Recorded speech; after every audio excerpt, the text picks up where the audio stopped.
और आइए अब आपको दिखाते हैं कुपोषण की ऐसी रिपोर्ट जो सिस्टम और जिम्मेदारों पर सवाल उठाती है। देखिए।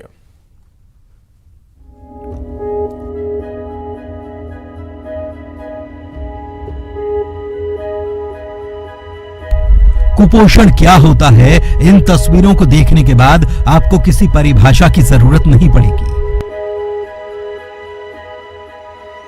इस नाम में ही काफी दर्द है। बच्चों के तन बतन को देखकर रोंगटे खड़े हो जाते हैं। कहते हैं मां की ममता के साए में बच्चे खुश रहते हैं, लेकिन इन कुपोषित बच्चों की बदनसीबी देखिए, रूहें सिहर उठेंगी। खिलखिला उठने की ताकत भी इनमें नहीं बची है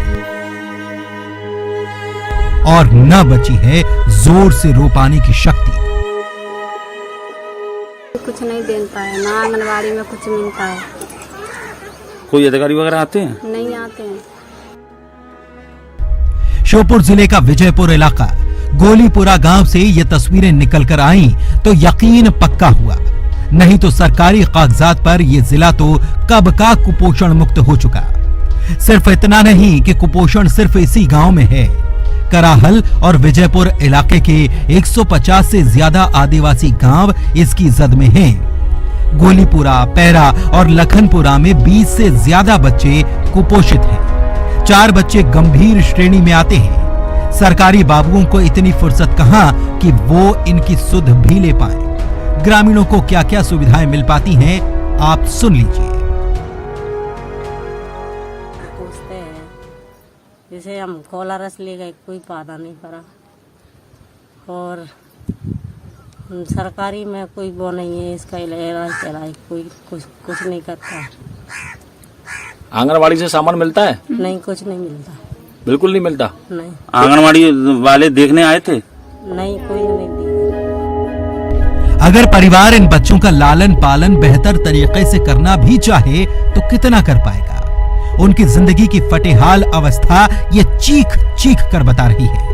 यही कारण है कि पिछले महीने रामपुरा गांव की बच्ची गुड़िया ने दम तोड़ दिया। सीएमएचओ ने भी गुड़िया को कुपोषित माना था। इससे पहले भी ये कुपोषण कई जिंदगियों को लील गया और अधिकारी कुपोषित बच्चों के एनआरसी केंद्रों में आने का इंतजार कर रहे हैं। 2 कुपोषित बच्चे आज एनआरसी विजयपुर में एडमिट हुए हैं। उनमें से एक लाखन, जिसकी उम्र 2 साल है, वो अति कुपोषित श्रेणी में आता है। इनको गांव की लोकल बॉडी या समाज सेवी के द्वारा भर्ती कराया गया। न सरकारी राशन न आंगनबाड़ी से सहायता, इसे महिला एवं बाल विकास विभाग की उदासीनता कहें या अधिकारियों की लापरवाही। ऐसा नहीं कि प्रशासनिक अमले को इसकी खबर नहीं। कुपोषण के खिलाफ ये कैसी लड़ाई, ये बड़ा सवाल है। न्यूज़ 18 के लिए श्योपुर से दीपक दंडोतिया की रिपोर्ट। सागर जिले में गांधी जयंती के दिन हुई एक घटना को जानकर आप भी सोचने पर मजबूर हो जाएंगे कि आखिर ऐसी भी क्या मजबूरी। देखिए रिपोर्ट में। शर्मिंदगी वाली इस तस्वीर को देखकर तो आपका सिर भी शर्म से झुक जाएगा। इनमें एक निर्वाचित जनप्रतिनिधि हैं और दूसरा शासकीय कर्मचारी। पैरों में गिरकर एक व्यक्ति माफी मांग रहा है और दूसरा उसकी पीठ पर पैर रखकर फोटो खिंचवा रहा है। ये तस्वीर समाज के उन चंद ठेकेदारों को भी ठेंगा दिखा रही है जो सभ्य समाज में रहने का दावा करते हैं। मामला सागर जिले की बीना तहसील के भानगढ़ राजस्व सर्किल का है। यहाँ गांधी जयंती पर ग्राम सभा का आयोजन किया गया था। इस दौरान पटवारी विनोद अहिरवार और जनपद सदस्य क्षमाधर पटेल का किसी बात को लेकर विवाद हो गया। पटवारी ने शासकीय कार्य में बाधा डालने संबंधी शिकायत पुलिस से कर दी। दोपहर में हुए विवाद के बाद शाम को पटवारी ने जनपद सदस्य को बुलाया और माफी मांगने की शर्त पर शिकायत वापस लेने की बात कही। पटवारी ने झुककर पैर पकड़कर माफी मांगने को कहा। जब जनपद सदस्य झुका तो पटवारी ने उसकी पीठ पर पैर रखकर फोटो खिंचवा ली। मुझे प्राप्त हुई और उसमें यह कि इनके बीच में कोई आपसी विवाद हुआ था, जिसमें जो पटवारी विनोद अहिरवार हैं, इन्होंने एफआईआर करने की बात उसमें की थी और एफआईआर ना हो इस वजह से जो जनपद सदस्य जी हैं वो उनसे मिलने गए थे और इस प्रकार करते ये घटनाक्रम सामने। इस पटवारी की बेशर्मी, बेहुदगी यही नहीं थमी। सोशल मीडिया पर फोटो वायरल कर दिया और पुलिस से शिकायत भी वापस नहीं ली। पीड़ित जनपद सदस्य ने पुलिस व प्रशासनिक स्तर पर शिकायत की। इसके बाद सागर कलेक्टर ने बीना एसडीएम को जांच के लिए निर्देश दिए। पटवारी विनोद अहिरवार को दोषी पाए जाने पर निलंबित कर दिया गया है। सोशल मीडिया फोटो वायरल हुआ है जिसमें कि भांडर सर्कल के पटवारी बीना तहसील के श्री विनोद अहिरवार वो एक जनप्रतिनिधि हैं, उनके कंधे पर पैर रख के खड़े हुए दिखाई दे रहे हैं। ये चूंकि ये फोटो वायरल हुआ है और तथ्य इसमें ये है कि उन्हीं के स्वयं के द्वारा ये वायरल किया गया है। ये जो कृत्य है किसी भी शासकीय सेवक के लिए जो सिविल सेवा आचरण है उसके विरुद्ध है और अशोभनीय कृत्य है। जो किसी भी सिविल सेवक को, जनप्रतिनिधि तो क्या किसी भी एक आम व्यक्ति के साथ भी ऐसा करने का किसी को अधिकार नहीं और मानव अधिकार का भी उल्लंघन इसमें स्पष्ट प्रतीत हो रहा है। अभी वर्तमान में उनको तत्काल प्रभाव से निलंबित किया गया है और विभागीय जांच स्थापित की गई है और उसमें शीघ्र जांच करके कठोरतम कार्रवाई होगी, वो कार्रवाई होने लगी। कलेक्टर ने इस सरकारी कर्मचारी को निलंबित भले ही कर दिया है, लेकिन कर्मचारी की इस करतूत से दूसरे शासकीय कर्मचारियों का सिर शर्म से झुक गया। सवाल यही है कि अपनी झूठी शान के लिए क्या कोई सरकारी कर्मचारी इतना भी गिर सकता है और क्या निलंबन की कार्रवाई ही आखिरी सजा है।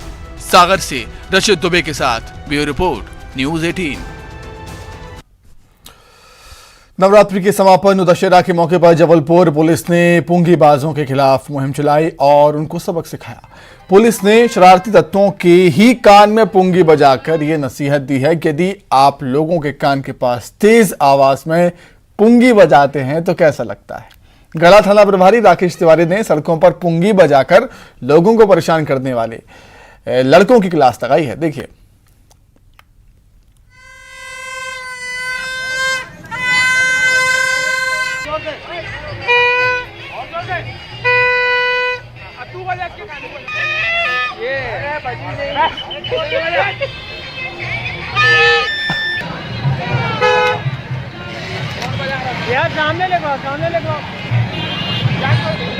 जो असामाजिक और गुंडे तत्व एवं जो शरारती जो लोग बाइक से तेज़ स्पीड से भागते हैं या जो चोंगा बजाते हुए लोगों को परेशान करते हैं, उन पर भी विशेष निगाह रखी जा रही है और जहाँ पे भी इस तरीके के लोग मिलते हैं उनको वहाँ पे रोक टोक के और फिर उसको वापस प्रॉपर समझाइश देकर और उनको चोंगे उनके जब्त कर लिए जाते हैं या तो फिर उनको अगर छोटे बच्चे होते हैं तो उनको हिदायत दी जाती है कि इस तरह की कोई हरकत ना करें जिससे कि किसी अन्य को समस्या हो।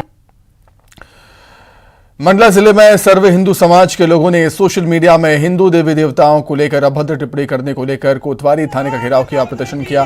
पुलिस की कार्यप्रणाली से गुस्साए लोगों ने थाने का घेराव करते हुए नारेबाजी की, हंगामा किया। दरअसल नवरात्रि पर्व के दौरान कुछ असामाजिक तत्वों ने हिंदू देवी देवताओं पर अभद्र टिप्पणी की। इसको लेकर कई बार हिंदू सर्व समाज के लोगों ने ज्ञापन देकर कार्रवाई की मांग की, लेकिन इन पर ना तो पुलिस ने कोई कार्रवाई की है, ना ही कोई मामला दर्ज किया। लगातार पिछले 3-4 सालों से ऐसा देखा जा रहा है कि सोशल मीडिया के माध्यम से हिंदू देवी देवताओं की भावनाओं को, हिंदू देवी देवताओं को लेकर के टिप्पणी की जा रही है, हिंदू की भावनाओं को ठेस पहुंचाई जा रही है, जिसको लेकर के पूर्व में भी शिकायत की गई है, कुछ मामले बनाए गए थे। लेकिन कुछ असामाजिक तत्व हैं जो इस बार फिर ये नवरात्रि के समय में एकदम से उत्पन्न हो गए हैं, जो भगवान श्री राम को लेकर के टिप्पणी कर रहे हैं, महामाई दुर्गा को लेकर के टिप्पणी कर रहे हैं, जिनके विरोध में यहाँ पे शिकायत करने आए हैं और उनकी गिरफ्तारी को मांग लेकर के यहाँ पे धरना प्रदर्शन किया गया है। अभी सोशल मीडिया पे धार्मिक भावना को अपमान पहुंचाने के संबंध में हमें संज्ञान में आया था, जिसपे FIR कर दी गई है, विवेचना में है। ये सभी लोग जो सोशल मीडिया प्रोफाइल जो है वो चेक की जा रही है, जो भी संबंधित है उनके विरुद्ध। राजधानी रायपुर में सबसे बड़ा दशहरा उत्सव मनाया गया, WRS मैदान में आयोजित किया है और यहां रावण का दहन किया गया। मुख्य अतिथि के रूप में CM भूपेश बघेल शामिल हुए। इसके साथ ही रामायण सीरियल के राम सीता वाले विशेष अतिथि के रूप में शामिल हुए। समारोह में बड़ी संख्या में जनप्रतिनिधि और आम लोग भी शामिल हुए।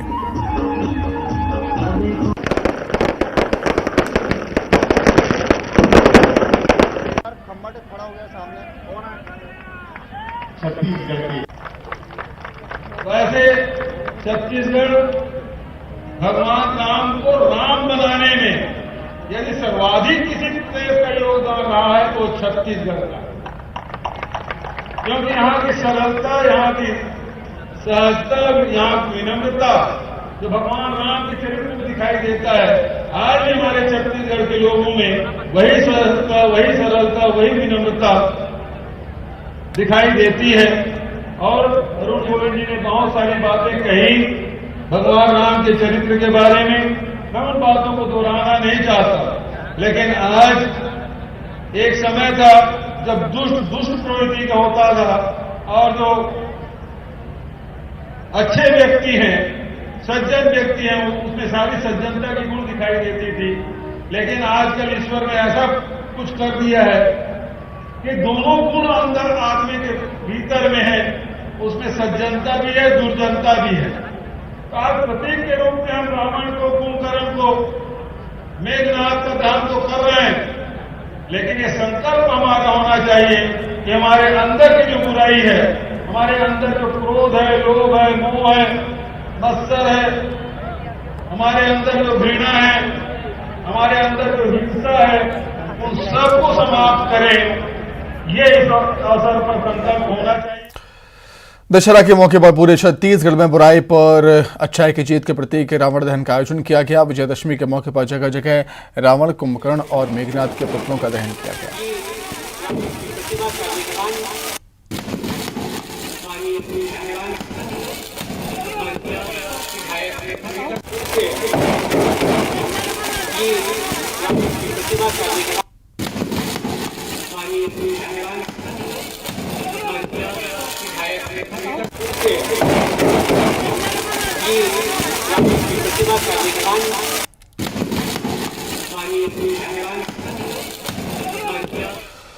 तो इसी के साथ ही फिलहाल इस बुलेटिन में इतना ही। खबरें लगातार जारी है। नमस्कार।